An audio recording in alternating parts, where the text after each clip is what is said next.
ito na nga. So, may nagdasal. Mamatay na sana kayo.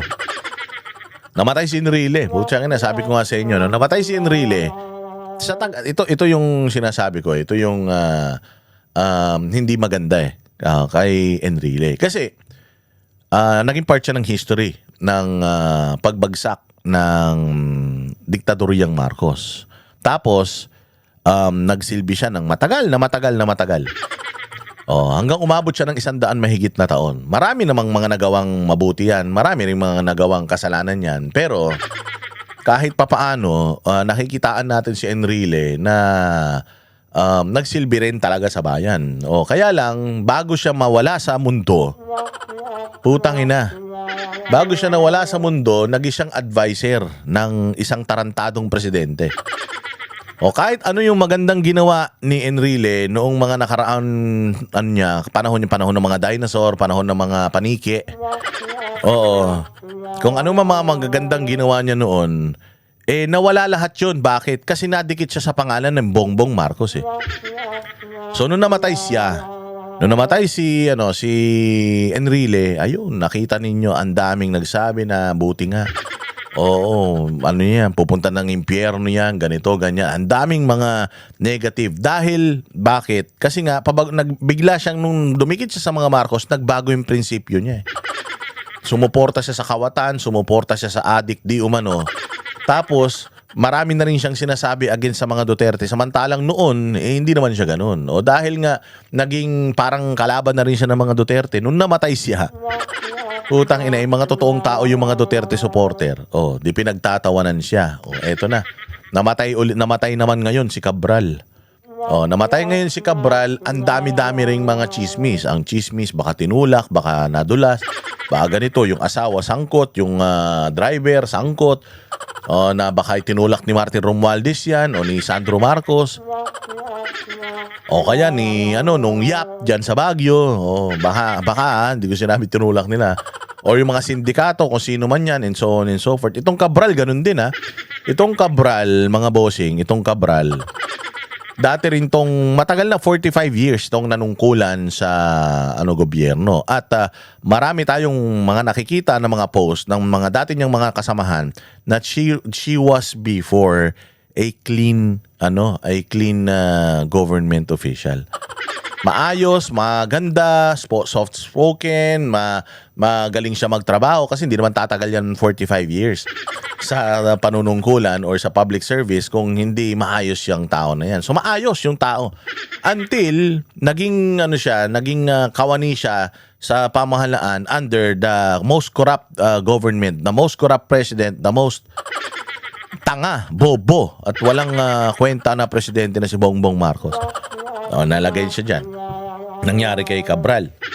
Hindi ba? Nung namatay siya, imbis makisimpat siya yung mga tao, pinagtatawanan siya, ganito, ganyan. Tapos, maraming mga negative comments din. Maraming nagsasabi na ganito, na ganyan, na she faked her death, na ganito, na siya daw ay, na yun, ex-deal na yun, siya o pamilya niya. So, ang dami ng mga ganun lumalabas. Kaya nga nung nakaraan, nagsalita pa nga si Senator Robin Padilla na irespeto yung namatay. Pero sinagot nga natin yung sabi ko, hindi namin irerespeto yung namatay na kriminal. Kasi yung mga kriminal sa ibang bansa, pinapatay talaga yan. Sa China, pag nangurap ka, babariling ka Death ka talaga, firing squad ka. Sa Korea, ganun din, Silya Electrica ka. Sa Singapore, lahat ng, sa Malaysia, ganyan, bibitayin ka. Kita nyo nga nangyari sa Nepal, hindi ba? Yung taong bayan mismo ang pumatay doon sa mga korap. Dapat talaga yung mga magnanakaw at saka yung mga korap na mamatay yan. Hindi tayo dapat nakikisimpatya sa mga tao na yan. Magnanakaw yan isang buhay lang siya. Imaginein mo, dahil sa pagnanakaw nila, ang daming buhay ang apektado. Namatay yung mga taga Cebu nung baha at bagyo. Tapos marami ring namatay nung sumunod pa na bagyo. Tapos dito sa Maynila, ang dami ring mga nasirang kagamitan dahil dun sa bagyo. Tapos gusto ninyo makisimpatya kami sa mga buwaka ng inan yan? Yung mga buwaka ng inan yan ang mga may kagagawan kung bakit may mga loss of properties and loss of lives. Isang buhay lang yan Kulang pa nga yung buhay niya pambayad sa mga buhay na nawala dahil sa mga pagnanakaw nila. 'Di ba? mahal ko si Senator Robin, pero at alam ko na talagang siyempre yun ang turo ng kanilang relihiyon. Kaya lang talaga sa pagdating talaga sa panahon ngayon, gusto mo man maging mabait pero di mo magagawa. Bakit? Kasi puta, itong mga namatay na ito, mga salot sa lipunan ito eh. Mga pinagkaitan nito ang mga Pilipino ng magandang serbisyo at ng maayos na pamumuhay dito sa bayan natin. Ang pinakamasakit sa lahat, mga bossing, yung walang-wala ka na. Wala kang trabaho, hirap ka na kumain, wala ka ng pampaaral sa anak mo, hirap ka na sa pamasahe, araw-araw na ginawa ng Diyos, stressed ka na, walang-wala ka na.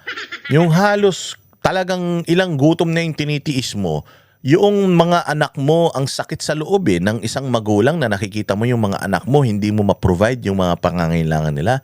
Projects, field trips, yung mga kung ano-ano man, yung mga bayarin, papabili ng gamot, papabili ng chichirya. Ang sakit sa isang magulang na pag lumapit sa yung anak mo, pa, baka pwede, gusto ko yun, yung ice cream. Gusto ko yung popcorn. Yung mga ganun, tas hindi mo maibigay.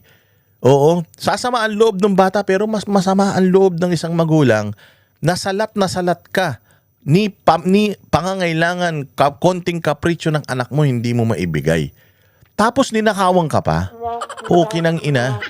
'Di ba? Ninakawang ka pa. 'Yun ang pinakamasakit sa lahat eh. Yung walang-wala ka na tapos nanakawan ka pa. 'Yun ang kademonyohan.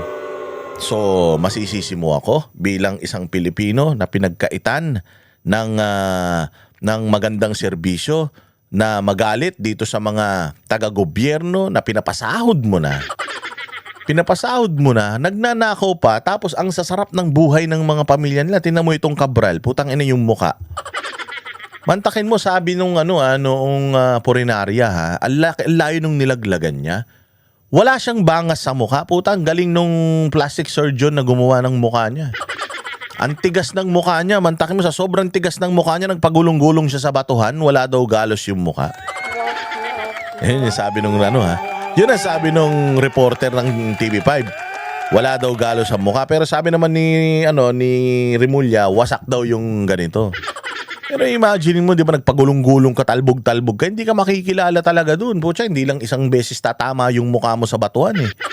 Siguro sa ilang pagulong-gulong mo, yung mukha mo ilang beses tatama eh. Ang tigas ng mukha niya, sa sobrang tigas ng mukha niya, hindi siya nahiya sa mga pinagnanakaw niya, tapos pinagpapaplaster niya sa mukha niya na ganyan. Bakit tayo nagsasalita ng ganito? Again, nobody deserves to die. Except itong mga korap sa gobyerno. Except itong mga magnanakaw sa gobyerno. Hirap na yung mga Pilipino. Tapos tayo pa yung inaabuso. Di ba? Yan ang panatero, walang ino